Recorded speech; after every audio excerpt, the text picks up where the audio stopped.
Balikan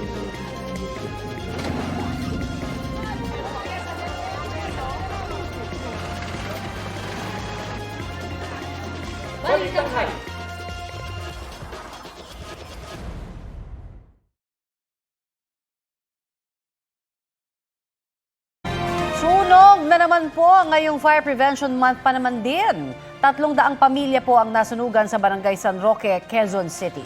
Naging pahirapan ang pag-apula sa sunog dahil sa mabilis na pagkalat ng apoy. Ang mainit na balita hatid ni James Agustin.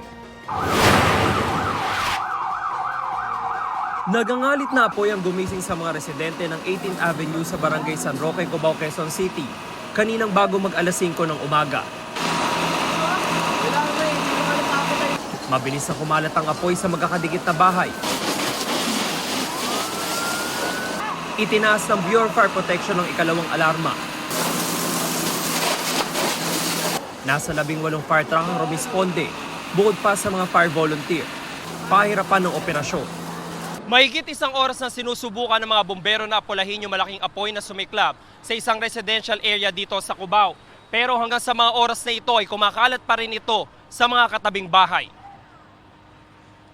May mga residente namang nakapagsalba ng gamit. Bigla na lang may pumutok sa likod, tapos yun, dire-diretso na yung sunog. Pero may ilang wala talaga. Tulad ni Elena na laking pasasalamat na nakalabas sila ng 2 anak na babae. May sumigaw na sunog, may nasusunog. Tapos malakas na yung usok, ginising ko ng mga anak ko, bumaba na kami diretso. Wala kami nasalba po kahit na anong gamit, mga dokumento, wala po kami nasalba. Pwede niyo po kaming tulungan kahit paano po, malaking bagay na po sa amin yung mga nandirito po mga nasunugan po ng mga kapitbahay namin. Si Francia naman, hindi lang bahay ang naapektuhan ng sunog, kundi maging ang kabuhayang sari-sari store. Mahirap, sobrang mahirap po. Para lalo sa ate ko, single mom. Wala lang, ganun lang ang buhay pala. Pag hindi mo na alam kung anong gagawin mo. Ayon sa punong barangay, tinatayang umabot sa 300 pamilyang naapektuhan ng sunog. Inaalam pa raw nila ang kabuang bilang ng mga bahay na natupo. Ang BFP inaalam pa ang naging sanhi ng apoy. Nagsimula ang sunog po sa ikatlong palapag dito sa isa sa residential na ISF natin.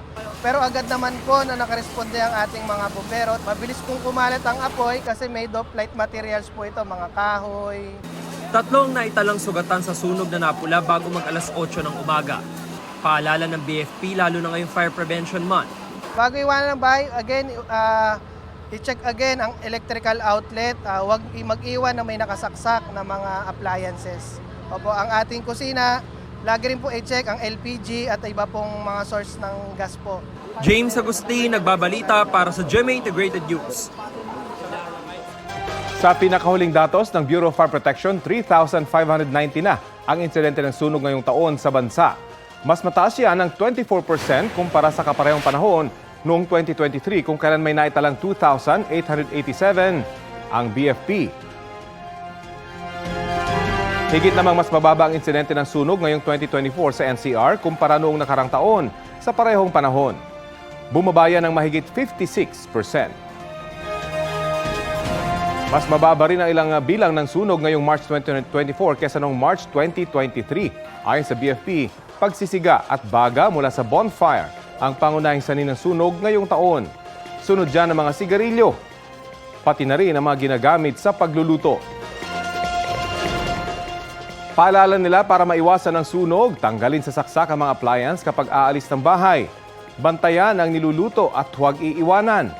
Isara ang LPG tank kapag hindi ginagamit. Maglagay ng firewall. Ilayo sa mga bata ang mga pwedeng pagmula ng apoy tulad ng kandila at lighter. At ituro sa mga kasama sa bahay kung saan lalabas sakaling magkaroon ng sunog. Ingat po tayo mga kapuso.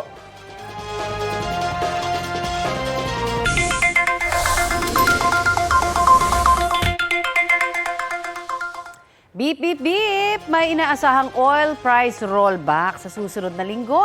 Ayon po yan sa Department of Energy Oil Industry Management Bureau, batay po sa 4-day trading, may inaasahan nga pong rollback sa gasolina na 50 hanggang 80 centavos kada litro. 20 hanggang 50 centavos sa kada litro ng diesel, habang 20 hanggang 45 centavos naman sa kada litro ng kerosene. Pero maaari pa rin pong magbago yan ngayong Biyernes na ikalimang araw ng trading. Sakaling matuloy po ito na ang ika-4 na rollback sa gasolina, habang ikalimang rollback naman sa diesel at kerosene. Bagong-bagong balita ngayong umaga, may anunsyo ang Department of Transportation kaugnay po sa operasyon ng Philippine National Railways. Detalye tayo niyan sa ulat on the spot ni Joseph Morong. Joseph? Yes, Bonnie, para doon sa mga sumasakay sa PNR o Philippine National Railways ay isasara na sa loob ng 5 taon simula sa March 28 ang PNR para nga magbigay-daan sa paggawa ng North-South Commuter Railway Project. 5 taon nga yan itatagal at ang pinakahuling operasyon nito ay sa March 27, Miyerkules. Ito ang inanunsyo ni Transportation Secretary Jaime Bautista. Gagawin nila ito sa Holy Week para raw hindi masyadong makabala sa mga parokyano ng PNR. May tinatayang 20 hanggang 25,000 na mga pasahero ang umaasa sa PNR. Pero pagtitiyak ng Department of Transportation, nitong sina Secretary Bautista ay may mga espesyal na mga bus na nakahandang ilagay sila sa parehong ruta na tinatahak mula Alabang hanggang Tutuban. Halimbawa, dun sa mga sumasakay sa Alabang o galing sa Alabang na sumasakay sa PNR, ay pagkakaroon ng istasyon ng PNR ng mga bus doon sa isang mall doon. Sa mga sumasakay naman sa EDSA PNR station dati, ay magkakaroon ng bus stop sa may Osmeña Highway. Sa Osmeña Highway din ilalagay yung mga sumasakay sa dating Itoku station ng PNR. Ayon kay Bautista Connie, ay mas makakatipid daw ang gobyerno ng 12 billion pesos at mas mapapaaga ng 8 buwan kung tuluyan nilang isasara ang PNR sa halip na ilipat lamang ang mga riles nito. At inaasahang matatapos sa taong 2028 ang NSCR at tatakbo ito mula Calamba sa Laguna hanggang sa Clark sa Pampanga. Connie? Ilang mga bus ang seserbisyo bilang alternatibo para dito nga sa isasarang PNR? Sorry Connie, hindi ko marinig ng... Okay, can you hear me? Can you hear me? Yes, Connie, yeah.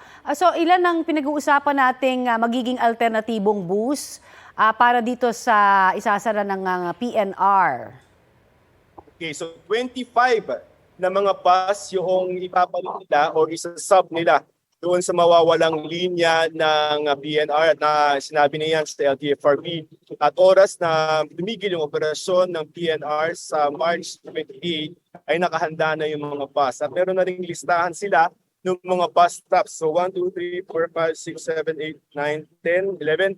11 yung stasyon ng PNR at dyan din ang bilang ng mga bus stops para doon sa parang carousel, no? Yung tinatahak ng PNR. Medyo mas mahal lang ng konti yung pamasahe, 11 pesos sa tren, pero 15 pesos dahil bus magiging pasahero ng ating mga commuter ng mga kababayan, Connie. At may website naman para ma-familiarize dun sa mga bus stops, no, na po pwedeng puntahan ng ating mga kababayan, Joseph?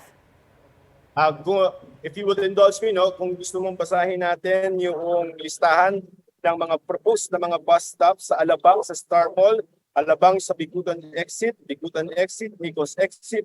Karamihan doon sa Osmeña Highway, yung mga sumasakay sa EDSA, Pasay Road, De La Rosa, Pito Cruz, San Andres at San Andres PNR Station. Magkakaroon kayo ng bus stop sa Osmeña Highway. Yung mga sumasakay naman sa Paco Station, ilalagay yan sa Quirino Avenue at yung sumasakay ng Tutuban ay sa May Halige. Minade sure, no, o tiniyak ng POTR na yung bus station na ipapalit nila ay malapit lamang dun sa nakasanayan na nila na mga PNR station. So ang mga metro lamang ang layo ng ilan dito. Ang pinakamalayo ay yung sa Alabang na yung sumasakay sa Sukat PNR. Medyo 4.6 kilometers lang yung layo nun. Pero meron namang bus na sasalo doon sa 20 hanggang 25,000 ng mga pasahero na siyempre ikaw ni karamihan dyan, mga estudyante na pumapasok. Nauna nang sinara ng PNR yung Calamba hanggang Alabang na station noong isang taon. Na-cover natin yan. At ito ay kasunod para nga itukso na dun sa NSCR project na tatakbo hanggang Clark sa Pampanga at simula 2028, Connie. Maraming salamat sa iyong update sa amin, Joseph Morong. Nahilo at nawala ng malay ang ilang pumila para sa ayuda para sa mga PWD at solo parent beneficiaries sa Bangged Abra. Sa entrance pa lang ng Abra Sports Complex, siksikan na ang mga tao. Pumila sila sa gitna ng matinding init ng panahon. Agad naman silang nirespondihan ng mga medic at mga taga Red Cross. Sabi ng Red Cross Abra, karamihan sa mga nahilo ay hindi nakapag-almusal. Aminado ang Incident Command Center ng Abra na nahirapan silang makontrol ang libo-libong dumagsa.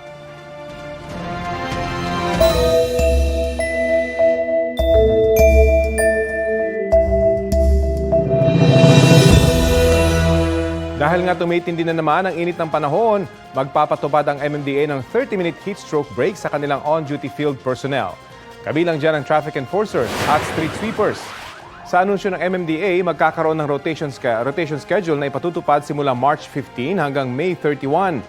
Magsasalitan sa duty ang mga tauhan sa isang lugar para hindi maapektuhan ang operasyon ng MMDA. Pagkakataon ito para mag-rehydrate, pansamantalang sumilong at makapagpahinga. Kung sakali namang umabot sa 40 degrees Celsius pataas ang heat index or human discomfort index sa Metro Manila, dadagdagan pa ng 15 minutos ang heat break.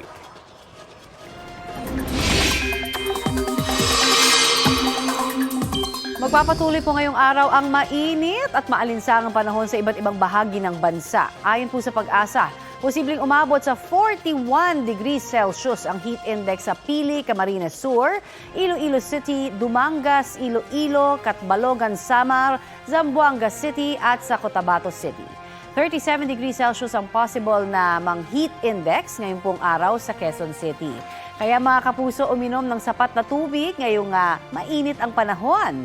Patuloy naman po ang pagbaba ng tubig sa maraming dam dito sa Luzon. Kumpara po kahapon, mababa ngayon ang water level sa Angat, Ipo, Lamesa, Ambuklao, San Roque, Pantabangan, Magat at Caliraya Reservoirs.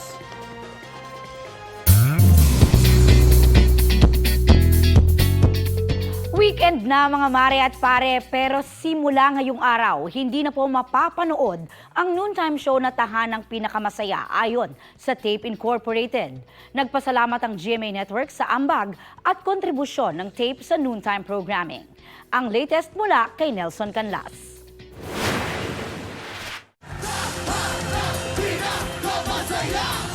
Ang masayang kantahang ito sa pagsisimula ng noontime show na tahanang pinakamasaya. Napalitan ng lungkot na ayon sa netizens ay tila pamamaalam ng mga host nang huling umere ang kanilang live episode noong March 2, Sabado.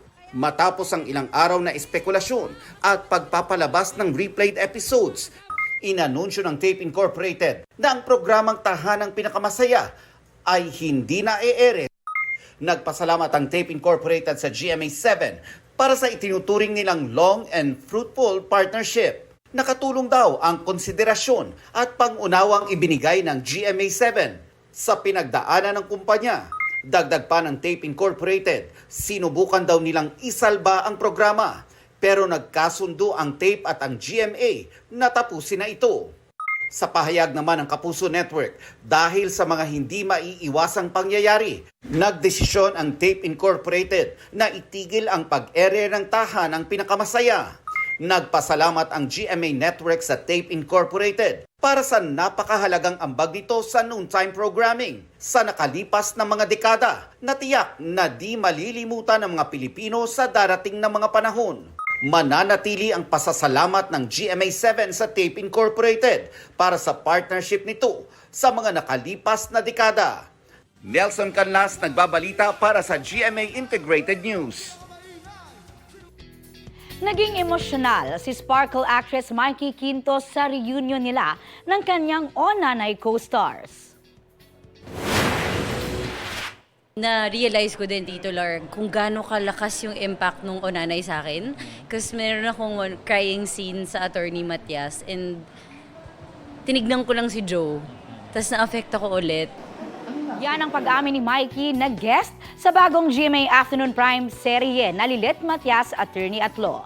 Lead stars dyan si Joe Berry at si National Artist for Film and Broadcast Arts, Nora Honor. Tila real at strong pa rin daw ang naging emotional investment nila sa show. Kaya excited na si Mikey na mapanood ng viewers ang kanilang reunion on screen. For now, busy si Mikey sa kanyang newly launched business venture kasama ang kaibigang si Kim Yeji. Eto na ang mabibilis na balita. Sugatan ng isang pulis sa Lipa, Batangas matapos aksidenteng pumutok ang kanyang baril. Ayon sa pulisya, nakaipit sa kanyang kilikili ang sling bag kung saan nakalagay ang kanyang baril. Nang pulutin niya ang isa pa niyang bag, doon na ito pumutok. Posible raw na may sumabit na bagay sa gatilyo ng baril, kaya pumutok ito. Tama ng bala sa dibdib ang tinamo ng pulis na kasalukuyang nagpapagaling sa ospital. Wala siyang pahayag. 2 construction workers sa Tabuk, Kalinga ang namatay matapos masuffocate sa loob ng isang balon. Base sa investigasyon ng pulisya, naunang bumaba ang isa sa kanila sa balon na tinatayang may 9 metrong lalim. Nang walang suot na protective gear, habang nasa loob, nahilo kaya humingi ng tulong. Bumaba naman ang isa pa niyang kasama para tumulong pero nahilo rin pati siya. Sinubukan pa silang iligtas ng isa pa nilang kasamahan pero nabigo siya. Lumahok ang GMA Network at ilang kapuso artists sa 24th International Cable Congress and Exhibition. Bahagi po yan ng silver anniversary ng Federation of International Cable TV and Telecommunications Association of the Philippines o FICTAP. Nagsama-sama sa event ang mga local at international cable TV at telecommunications provider at mga prominenteng leader sa broadcast at communications industries sa bansa para ihatid ang latest sa connectivity at telecommunications technology. Sa GMA Hour segment, nag-perform para sa mga delegates sina Black Rider stars Yasi Pressman, John Lucas at Xavier Ramos. Kumanta naman si Sparkle artist John Rex. Ang pakikiisa ng GMA Network sa pagtitipon ay bahagi po ng layunin nitong maghatid ng makabuluhang balita at world-class shows sa lahat ng kapuso sa buong bansa. Sa kulungan ulit ang bagsak ng isang lalaki sa Maynila dahil sa panghihipo umano sa isang minor de edad. Itinanggi niya yan pati ang unang kaso ng paggamit ng droga pero aminadong nasangkot siya sa ilang pagnanakaw. Balitang hatid ni Jomer Apresto. Sa bisa ng warrant of arrest, inaresto na mga tauhan ng Women and Children Concerned Section ng MPD ang lalaking ito sa Tondo, Maynila. Ang kaso, panghihipo sa menor de edad na kaanak ng dati niyang amo. Nagkaroon nga ng identification yung informant natin na siya yung suspect. Napansin niya siguro na may mga operatiba ng women's natin na umaaligid-aligid. Parang tumakbo siya mabilis siyang tumakbo. Sa awa naman ng Diyos, naabutan siya. Sa investigasyon, lumabas na hindi lang pala ito ang illegal na aktibidad ng akusado. Inibuha mo daw, totoo ba? Hindi po. Snatch lang po. Eh, gaano karami cellphone ang kuha niyo sa isang araw? Isa po 3. Isa po 4. Nagde-drugs ka ba, boss? Hindi po. Pero may kaso ka daw drugs? Dati po patong lang po yun. Tandem daw silang umatake kung saan siya ang rider. Ang karaniwan nilang target, mga mamahaling cellphone. Napagalaman din na 2 beses nang nakulong ang akusado dahil sa kasong may kinalaman sa illegal na droga. Problema niya ngayon kung paano siya makakapagpiyansa, lalo at malapit na raw manganak ang kanyang kinakasama. Nasa kustodiya pa ng MPD ang akusado habang hinihintay ang commitment order ng korte. Jomer Apresto nagbabalita para sa GMA Integrated News. Pinaghahandaan ni Chinese President Xi Jinping ang kanilang militar para sa anyay military conflicts sa dagat at pagprotekta sa maritime rights ng kanilang bansa. Ayon sa Chinese state media, sinabi ni Xi na kailangan palakasin ang depensa ng China sa cyberspace at mapatatag ang kanilang national network security. Hindi naman nilinaw ng Chinese state media kung may kinalaman ng utos ni Xi sa insidente sa Ayungin Shoal nitong Martes na binangga at binomba ng tubig ng China Coast Guard ang resupply mission ng Pilipinas sa Ayungin Shoal. Kinabukasan, Miyerkules, iginiit ng Chinese Foreign Ministry na Pilipinas ang lumabag sa territorial at maritime rights ng China. Sinisika pa ng GMA Integrated News na kunin ang pahayag ng Armed Forces of the Philippines at iba pang ahensya kaugnay sa utos ni President Xi sa kanilang militar. Hindi pa rin nililinaw ng gobyerno ng Pilipinas kung may tuturing ng military attack ang latest na insidente sa Ayungin Shoal. Kasalukuyan namang inaayos ang nasirang resupply ship ng Pilipinas na Unaiza May 4 matapos pong bombahin nga ng tubig ng China Coast Guard sa Ayungin Shoal. Bukod dyan ay under repair din ho ang Unaiza May 1 na kasama sa resupply mission ito pong Martes. Isinasaayos pa rin naman hanggang ngayon ang Unaiza May 2 na nakabanggaan ng China Coast Guard noong pong Oktubre 2023. Pati na rin ang ML Kalayaan na binomba rin ng tubig ng China noon po namang December 2023. Handa raw ang Philippine Navy na magbigay ng iba pang asset sa AFP Western Command.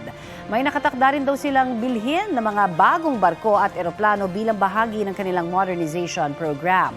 Nanindigan ang Philippine Coast Guard na hindi Pilipinas ang bumangga sa mga barko ng China Coast Guard. Nitong March 5, patunay raw ang mga video ng insidente. Iginigiit kasi ng China na Pilipinas ang nambangga.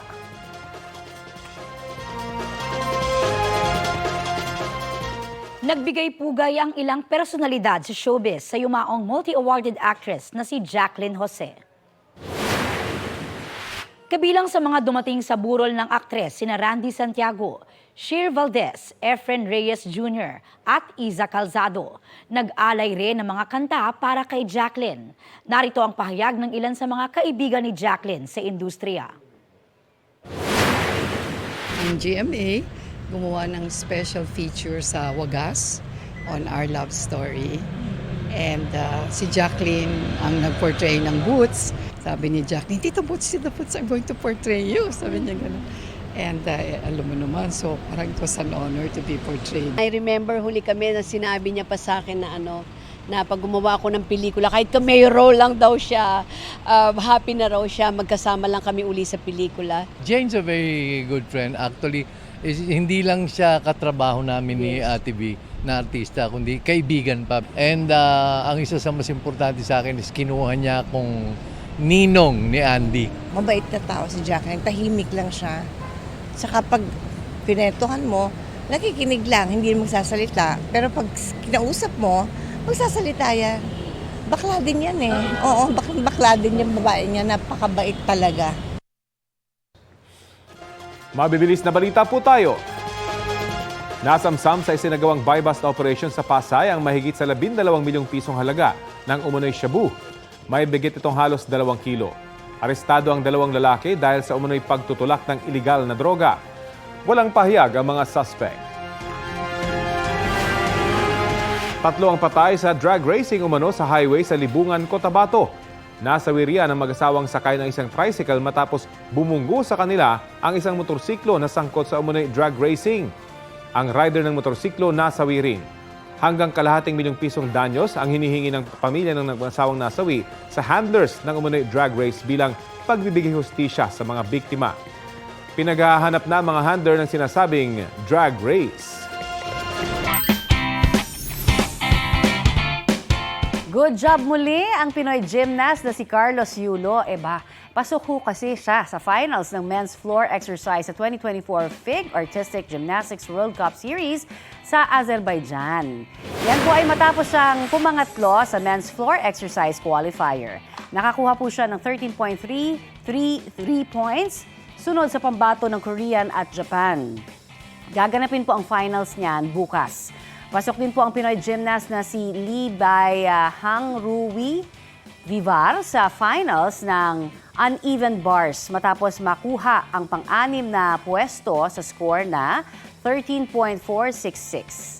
Good job sa inyo at syempre congrats!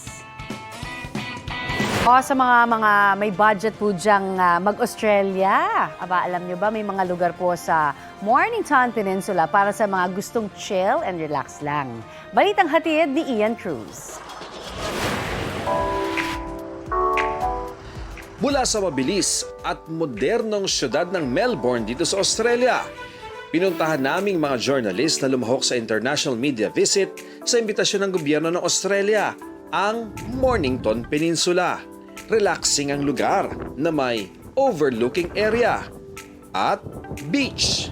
Tanyag din dito ang candle making experience kung saan ikaw ang bahala sa scent ng gagawing kandila. Sa Point Leo Estate naman, matutunghayan ang mga obra ng mga kinikilalang iskultor. Ang 70 obra, tinatayang nasa 100 million Australian dollars ang halaga. Tinatayang 85% ng lupa ng Mornington ang ginagamit sa agrikultura. May honeybee farming para sa iba't ibang flavor ng honey na nakadepende kung anong bulaklak ang kinuhanan ng nectar ng mga bubuyog. Kinagigiliwan naman sa Rocky Creek ang strawberry picking. Let's taste it.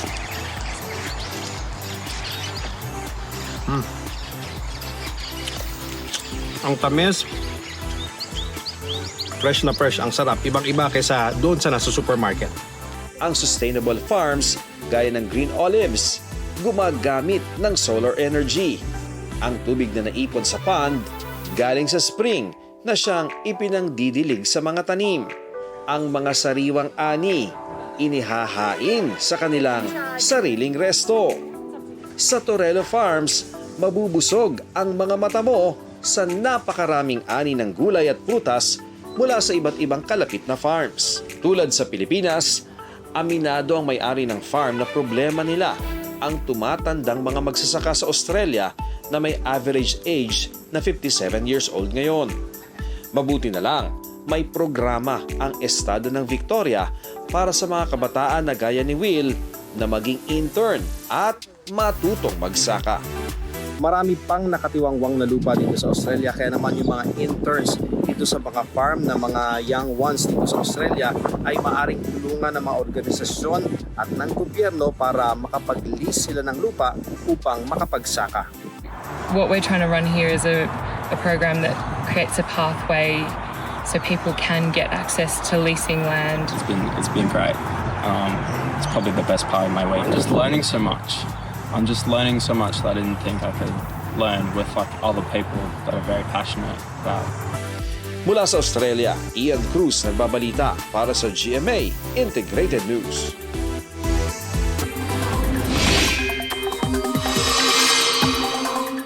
Mga kapuso, pagkatapos mawala ng ilang araw ay nagbabalik ngayon ang amihan.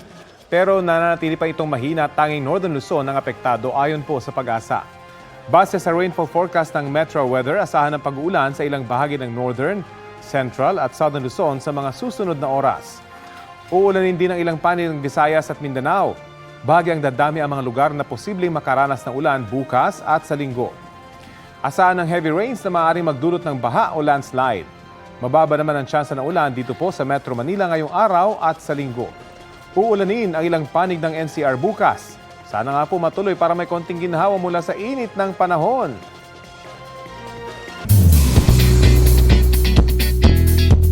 Mga mare at pare, may global recognition si popstar royalty Sara Geronimo.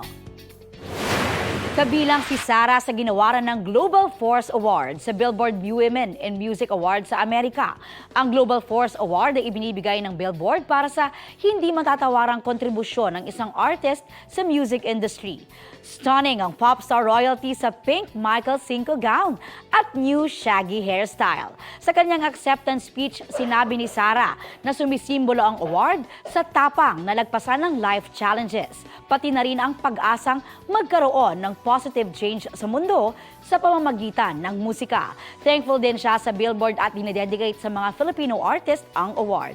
One proud hubby naman si unang hit host Matteo Guidicelli sa achievement ng kanyang wifey. Congrats, Sarah G!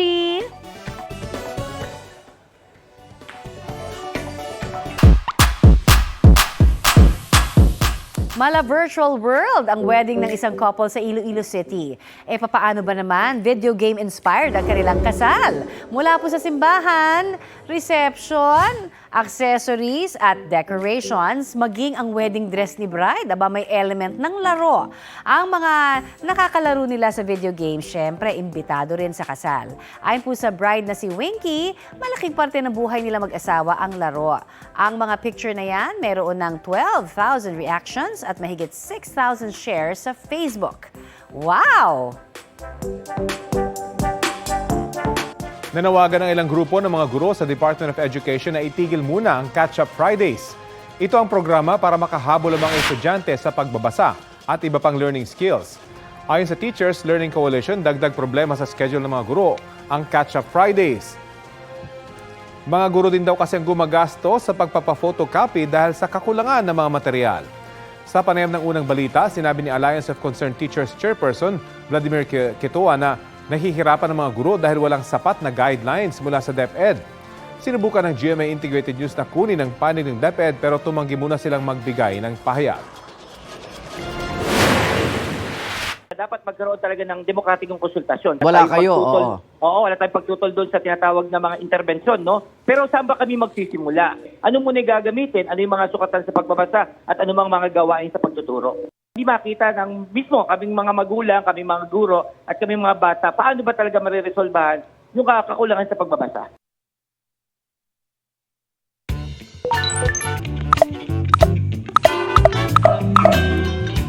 Ang sabi naman kaya ng mga netizen dyan? Para kay Cheryl Saison Sacro, okay naman ang Catch-up Fridays. Pero mas maigi raw kung paplanuhin mabuti at may ayon sa facing ng mga estudyante sa pagbabasa. Ang sabi naman ni May Dawaton, pwede naman na ma-incorporate na lang ang reading and comprehension sa mga subjects. Hitting two birds in one stone daw, kumbaga. Pabor naman si John Mark Bacay sa pagtatanggal ng Catch-up Fridays. Dagdag gawain lang daw kasi yan para sa mga guro. Posible rin daw na mag-absent na lang ang ibang estudyante. Mga kapuso, makisali po sa aming online talakayan sa iba't ibang issue. Kung may nais din kayo maibalita sa inyong lugar, mag-PM na sa Facebook page ng Balitang Hali. Sa mga mahihilig pong magtanim at interesadong mag-alaga ng bamboo o kawayan, pwede po kayong matuto niyan sa Carolina Bamboo Garden Philippines dyan sa Antipolo, Rizal. Ang tema ngayon ay Learn and Earn from Bamboo Experts. Iba't iba po ang matututunan tungkol sa bamboo, kabilang na ang pagpapalaki at pag-aani nito. Para sa iba pang detalye, pwede pong tumawag o mag-email sa Carolina Bamboo Garden Philippines. Nadagdagan ng mga Pilipinong unemployed o walang trabaho nitong Enero. Ayon sa Philippine Statistics Authority, 2.15 million ang mga walang trabaho o katumbas ng 4.5% ng labor force ng bansa. Mas marami kumpara sa 1.6 million na unemployed noong Disyembre ng nakaraang taon. Pinakamaraming bagong trabaho nitong Enero sa sektor ng construction, transportasyon at agrikultura.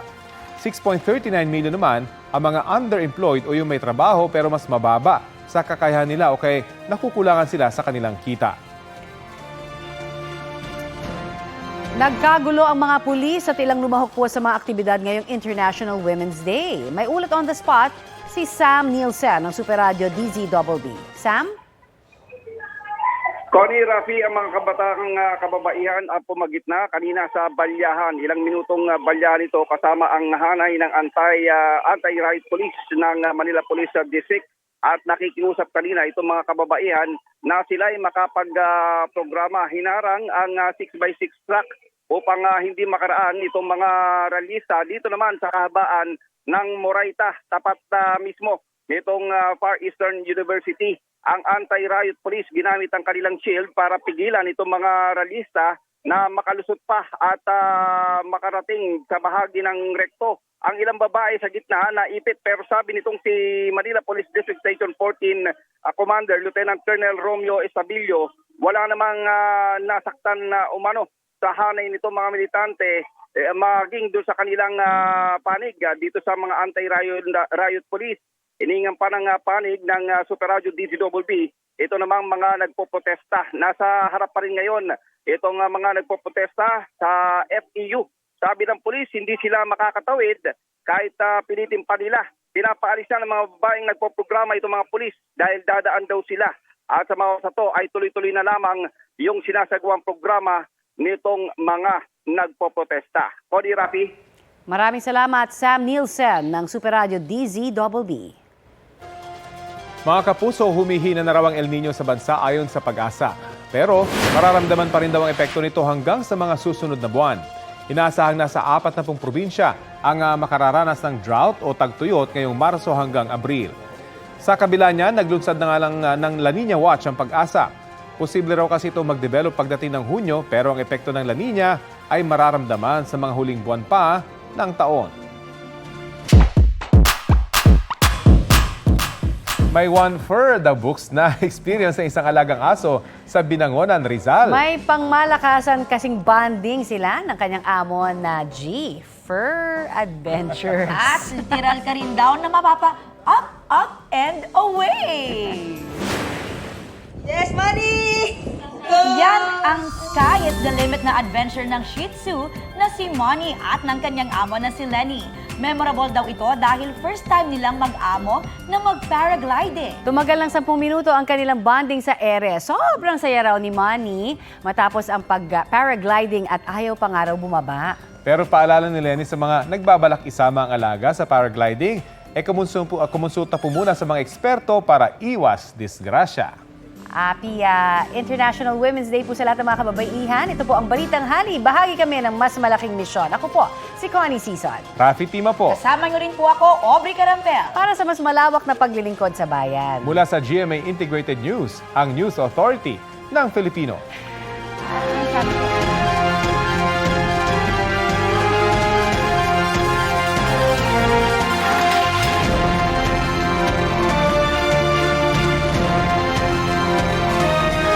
Kapuso, alamin ang maiinit na balita. Bisitahin at mag-subscribe sa GMA Integrated News sa YouTube.